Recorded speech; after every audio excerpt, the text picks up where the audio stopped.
अच्छा, एक बात बताइए, जब हमारे घर में नई नई भाभी आती है तो उसको कुछ नहीं पता होता है। उसको ना पता होता है मेरी सास कैसी है, ना उसको पता होता है मेरी ननद कैसी है, ना उसको पता होता है उसके देवर कैसे हैं, ना उसको पता होता है उसका ससुर कैसा है।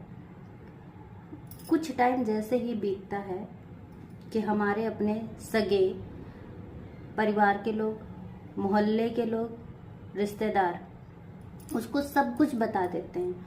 जो नहीं बताने वाला होता है वो भी बता देते हैं। न जाने, बस मौका मिल जाए उनको, न जाने कौन सी जन्म की दुश्मनी निकालने पे लगे होते हैं कि जो नहीं बताने वाला वो भी बता देते हैं कि तुम्हारी सास ऐसी है, तुम्हारी ननद ने ऐसा किया, तुम्हारे घर में ऐसा हुआ, वो तो वैसी थी, वो तो वैसी थी, सब बता देते हैं।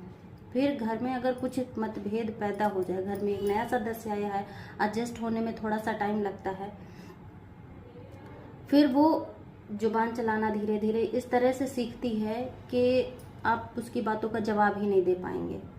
सास को भी जवाब देने लगती है, हाँ तुम तो पता है तुम कैसी हो। ननद अगर कुछ बोल दे कि भाभी ऐसी बात नहीं ऐसी बात है, तो हाँ तुम तो चुप ही रहो, पता है तुम कितनी अच्छी हो। इस तरह की बातें होने लगती हैं। सोचिए कि एक फैमिली जहाँ पे बनने वाली होती है, बनने से पहले ही बिगड़ जाती है। फिर क्या होता है, सास के लिए बहू बुरी हो जाती है, बहू के लिए सास बुरी हो जाती है। जबकि किया धरा किसका होता है? हमारे रिश्तेदार, हमारे मोहल्ले, हमारे परिवार के लोग। क्या ये सही है? अगर भाभी को समझाना भी ननद चाह रही है तो भी वो गलत हो जाती है।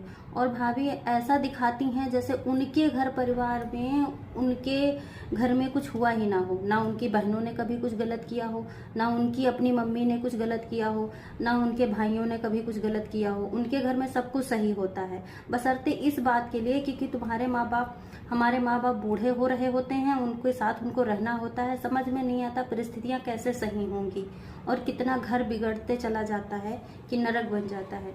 सोचिए ये घर परिवार रिश्तेदार किस तरह के होते हैं और सबको ये चीज़ फेस करनी पड़ रही। किया धरा रिश्तेदारों का ही होता है। भगवान बचाए ऐसे रिश्तेदारों से। इसका समाधान तो कहीं नज़र भी नहीं आता।